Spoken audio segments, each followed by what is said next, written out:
Greetings everybody and welcome to Madrid Ball. I hope you all are doing good. Today in this video, we are going to continue the player analysis series. We have another player from the Real Madrid defense and he also happens to be a Frenchman. So yes, we are going to talk about our first choice centre-back, Raphael Varane. We'll talk about how he fared during the course of the season, and from here on in this series, I'd also be having some Madridistas on the channel who would be speaking about their thoughts on the player, and I think it would be nice to mix things up a bit. We will have some of the other fans come to the channel, speak about the journey, talk about how they assessed each player, and I'm hoping that you will like that as well.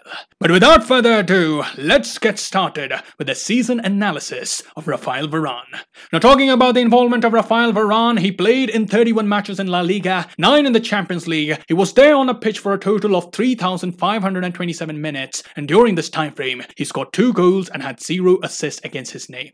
But anyways, we don't really judge a defender by goals and assists. We'll judge them on how solid they have been defensively. And talking about the positions that Varane took up during the course of the season, he played as right centre-back when Ramos and Nacho formed a part of the backline. At times he played left centre-back when he formed the centre-back pairing along with Eder Militao. He also played on the right of the 3-man defence, and lastly, he was also there in the centre of a 3-man defence. So he was ever present in the backline until the final stretch of games. He was out with coronavirus, and then he had also picked up a leg injury, which minimized his involvement in the last leg of the season. But let's talk about the performance before this phase. He actually was one of the most used players by Zinedine Zidane. Right up till matchday 28, he was there in the side, and not just that, in each match, he was there on a pitch for the entire 90 minutes. So thumbs up to Varane for showing the resilience and the physical prowess. When all the soldiers around him were going down with injuries and COVID, Varane was there available for Zidane, and I consider availability as a virtue. So Varane must be lauded for that, but if we talk about the performance on the pitch, I think Varane has not lived up to his potential this season.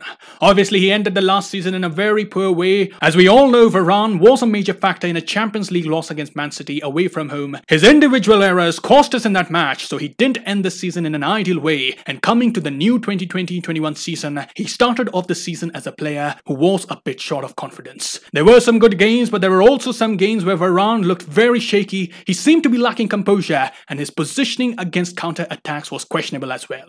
One of his worst performances came in the Champions League, both home and away against Shakhtar. He was particularly poor in those 2 matches, and the match against Valencia away from home, the one in which we lost 4-1, that was also a game where it didn't look like Varane had the right focus, the right aptitude, and we all were wondering what's wrong with Raphael Varane. He is a top-class defender. We could not believe how he had become so error-prone, and we were trying to understand what's wrong with Raphael Varane, because if you talk about the 2019-20 season, Real Madrid were very good defensively. We had only conceded a meager 25 goals in 38 matches in La Liga, and Raphael Varane was at the heart of things. He was one of the leaders of the defense. He was quick, he was comfortable on the ball, he was well positioned in the back line, and even when Ramos used to go forward to join the attack, Raphael Varane used to stay back and kept the defense organized just in case there was a counter. Throughout the season, he was solid and a very reliable defender. But coming to the 2020-21 campaign, there were games where Varane was making individual errors, and there were also times when there were allegations that Varane was playing poorly because he was missing the leadership of Ramos. At times, he was looking lost without the captain, but I don't believe it had much to do with Ramos being out of the lineup, because we have to remember, we are talking about a World Cup winner, and as you know, Sergio Ramos was not a part of the French side, which lifted the World Cup in 2018. So I do think that it was rather Varane who himself was going through a rough patch. He was struggling for form, and not just Varane, the team overall didn't defend very well in the first half of the season, and as a result, we were on the receiving end, making a slow start in La Liga. But after a poor spell, then came a phase where Varane was looking like he had found his mojo. He was looking more comfortable leading the backline in the absence of Ramos. He had grown into that role, and there was a run where Varane was looking like he was back to his previous best. He had strong performances against the likes of Sevilla, Atletico Madrid, and there was also the game against Huesca where he scored 2 goals single-handedly, clinching 3 points against the La Liga minnows.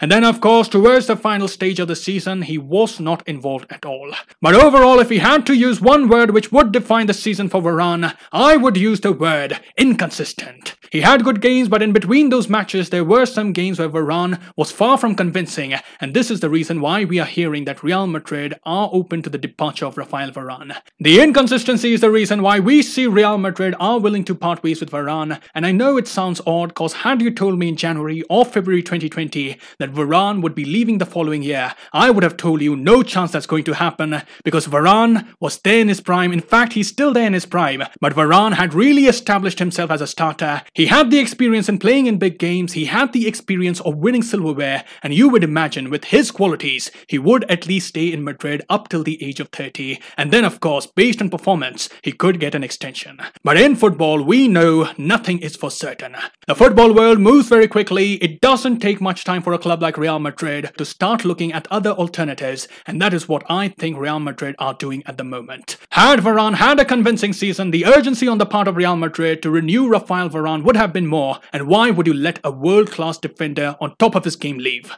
From a sporting perspective, it wouldn't have made much sense, but since Varane has not lived up to the billing, we are hearing that if a good offer comes in, Real Madrid would cash in on the player. But I must say, I also think that since the alternatives in the market are going to be very costly, Real Madrid may just be a bit inclined towards extending the contract of Varane. We know about the finances of the club, so that potentially can be an option, and Real Madrid would be hoping that Varane would be back to his previous best, and this season was just a minor blip in the beautiful journey that Raphael Varane has had with the Los Blancos. So those are my views on the Varane situation, and now it's time to pass the verdict, and on the basis of my analysis, you may have guessed where I'm heading towards with this one. So I would say Raphael Varane underperformed in the 2020-21 season. He did not meet my expectations, and now I would like to ask fellow Madridista, Mr. Rahul Kumar, what were your thoughts on the performance of Raphael Varane this season? I think Varane's season was full of ups and downs. I think he didn't start the season particularly well, but over time I think he picked up a bit of pace.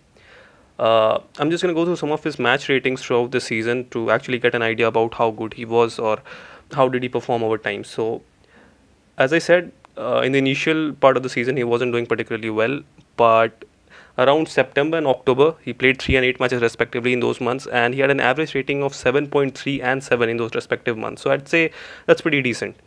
Going further, in the months of November, December and January, he had an average rating of 6.9 in all of those 3 months while playing 7, 8 and 5 matches respectively. So I'd say he took a bit of dip in those 3 months.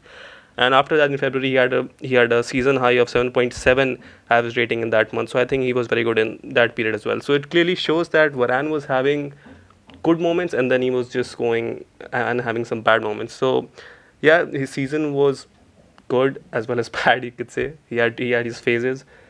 So if I have to give him a rating, if I give him a proper verdict of how good he was, how his season has been from my point of view, I'd say he underperformed. I know it might sound a bit harsh, but I think the level he set up for himself last season, I think that was fairly high, and I was expecting a bit more for Varane than what he actually delivered this season. So yeah, for me, he underperformed a bit, yeah. Next, I would like to ask Mr. Andrew, what were your thoughts on the performance of Varane?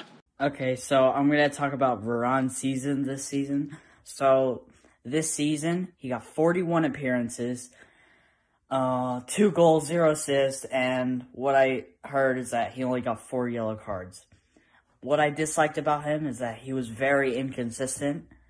Like, most of the games this season, he looked very shaky. I did not like that. But what I liked about him is that he gave us 3 points. He made us get the comeback against Huesca, the second game. He made like 2 very late goals, and we just won the game. So, in my opinion, Varane either met expectations, overperformed, or underperformed. And I was going to say met expectations, but he underperformed. Let's be real at this point. Okay. So you heard about what we thought on how the season panned out for Varane, and now it's your time to let me know, what did you think about the performance of Raphael Varane? Did he meet your expectations, or did he underperform in your eyes? Let me know in the comments below. I'll see you soon. Till then, take care. Glory to Madrid. And as always, a la Madrid.